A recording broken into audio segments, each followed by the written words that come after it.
So in the year 2019, it has been very crazy for the aftermarket corporations such as tuning companies, a lot of diesel performance businesses. It's just been horrible. Give you guys a quick heads up on what's going on. Tuning is not available anymore in the mainstream market. So no more non-emissions compliant tuning. That's what I'm trying to say. The good thing though is that there is still companies out there, which I'm not going to name names because I don't think that's fair. You guys could do your own research, but there are companies in other countries that actually do EFI live tuning. What's going to actually happen in the year 2020? Are they going to shut those companies down too?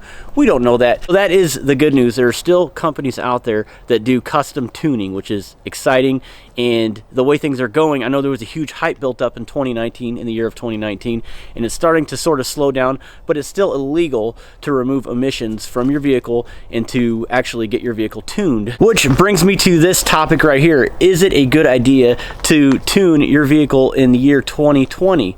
We'll go ahead and explain that here in this video. We're also going to talk about what EFI Live actually is for some of you guys that are just stopping in. To sum up what I'm trying to say here is it really depends on where you live, and if it's still out there, why not go for it? So I'm going to explain all that to you guys in this video. Stay tuned.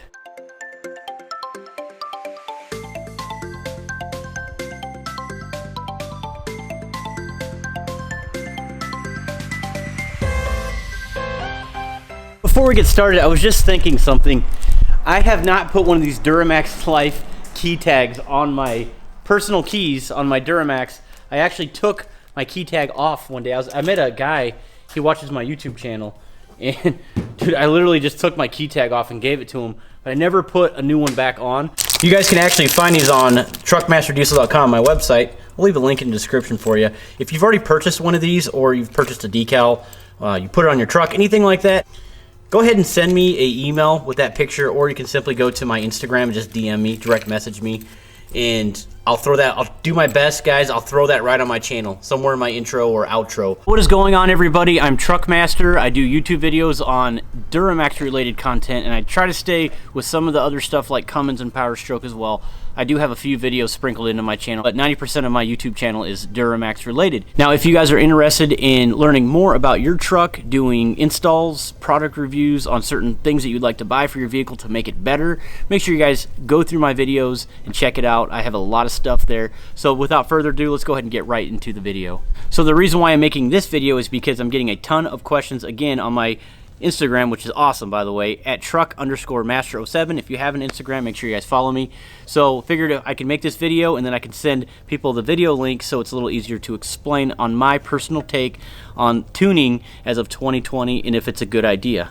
So first off, I'd like to explain what EFI Live is. So EFI Live is a company based in New Zealand, and there's actually only a few people that work there. I think there's like 5 or 6 folks that actually work there. EFI Live is a tuning tool that allows you to electronically crack open the stock ECU and TCM in 01 to current Chevys and GMCs, and then your 06s to 09s Cummins. So tuning is a way of tuning up a modern fuel-injected vehicle. Custom tuning has also expanded into the ability to make adjustments to the shift patterns and timing of modern electronically controlled transmissions as well. I want to talk about the V2 EFI Live scanner. V2 is going to be able to give you the ability to actually load the file or the tune on your vehicle. Now, it does come equipped with 2 licenses. Know that those are actually required in order to flash that onto the truck. The other option that you have is a autocal, and some people actually refer to it as a spade. And really what that is from a tuning company, they'll actually load the tunes on the autocal, and then they'll actually send it to you, and then you'd be able to plug it into your OBD2 port and load the files that way to your ECU. Autocal has all the functionality of the V2, but the only difference is you can't modify anything to the actual autocal. You can always buy a V2 on the internet and technically tuned vehicles. At that point, you're going to end up having to reach out to a company that actually can send you those files to your V2 in order to load them into your truck. So you have a few options there. So I've done a few videos on sort of the path of where diesel tuning is going and what's being brought in. Now, I know that the EPA is cracking down pretty hard on a lot of diesel shops with that whole Clean Air Act thing, you know what I'm talking about. And unfortunately, a lot of hardworking Americans that have these shops out there are worried, and it's too bad. I don't want to go on a tangent here, but it kind of hits home to me because this is my hobby. I enjoy doing this, but you know, it's just like I've been in the military for many years, been deployed multiple times, came back alive, You know what I mean? And then being able to have the freedoms that we have here in this country to do certain things like enjoy our vehicles that we've worked really hard for, and you know, it's being attacked. That's how I look at it. Most of us work hard and we want to enjoy our stuff, and we want to make sure it's reliable. It's going to cruise down the road and not have a whole lot of issues. In the past, I've seen a lot of things go wrong with vehicles, especially with your DPFs, I would say 07.5 and above, that clog up, have all kinds of issues. In that fact, you'd have to bring it back to the dealership or, you know, a diesel shop or wherever, and they would end up having to install a brand new DPF, a brand new exhaust, costing thousands of dollars. Not only that, but the EGR itself recirculates that exhaust back into your motor for a second burn, gunking up your YBridge, your runners, and it's just a bad situation. When looking forward into the future of tuning in general, if they end up getting rid of that, well, the longevity of our diesel motors will not be there anymore because we don't have that ability to shut that garbage off. It's kind of where I'm getting at. As far as I'm concerned, if that ends up happening, I think a lot of folks aren't going to be buying diesels here in the near future because of that reason. Which leads me to this point right here. Is it a good idea to tune my diesel for 2020? Well, I don't think it is a good idea if you live in a state that requires federal emissions to be inspected. For example, you have your annual e-checks or your emissions checks. In order to keep your vehicle registered going down the road, you have to pass a emissions check. If that's the case where you live in those states or counties that require that, well, I don't know if it's a very good idea. If it was me personally and I did end up living in that specific area, I probably would take it off and put it back on in order to pass my emissions checks. So just a little tidbit for you right there. That's what I would probably do, is I would take it off and put it back on. I'd get really good at it too. For you guys with your 04.5s, your 2007 GMCs, Silverados, Duramax motor 6.6 liters, what's going to end up happening is if you end up removing that, you're going to have a check engine light. Now that check engine light is annoying, I do understand that, but if you decide that you don't want to tune, all you have to deal with is a annoying check engine light. But for you DPF and above, if you have a check engine light, you're going to go into reduced power mode, you're going to go into limp mode, you're only going to be able to do 5 to 10 miles an hour.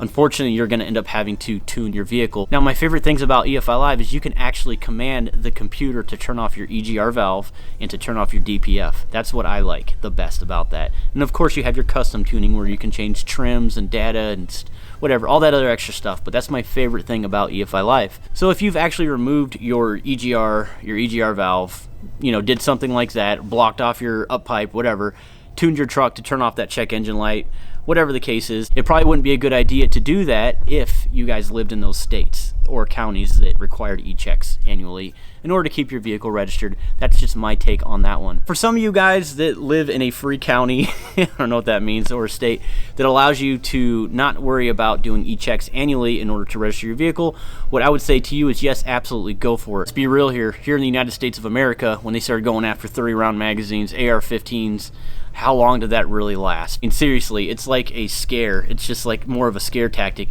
There's a hype that's built up and it's just gonna go away. As far as I'm concerned, I would say, guys, go for it, man. Get your trucks tuned while you still can. Unfortunately, I have to say it like this. In this video here, I am not gonna throw out a bunch of tuning companies that I'm going to throw under the bus and say, hey guys, go check them out. They have the best tunes out there. I won't do that here in this video. That's not fair. So another thing that's kind of a struggle nowadays is trying to find a diesel performance shop that's going to tune your vehicle, because a lot of them, they don't do that anymore because they got to watch out for themselves now. In all fairness, is they're right, you know, I mean, they worked hard for their business and they want to keep it going. You guys heard here in the beginning of the video, I explained about AutoCals, I explained V2s. If you guys get your hands on one of those things, there's numerous YouTube videos on how to use that stuff. I would recommend going that route as well. Now, if a diesel shop isn't going to work with you, or you just would rather not go that route, what I would recommend is doing your homework. What you can do is reach out to one of those companies and see if they can send you one of those spades or AutoCals, plug it into your OBD2 port. So look into installing a DSP5 switch or a CSP5 switch, whatever your application is, where you guys can on the fly shift 5 power levels while you're moving.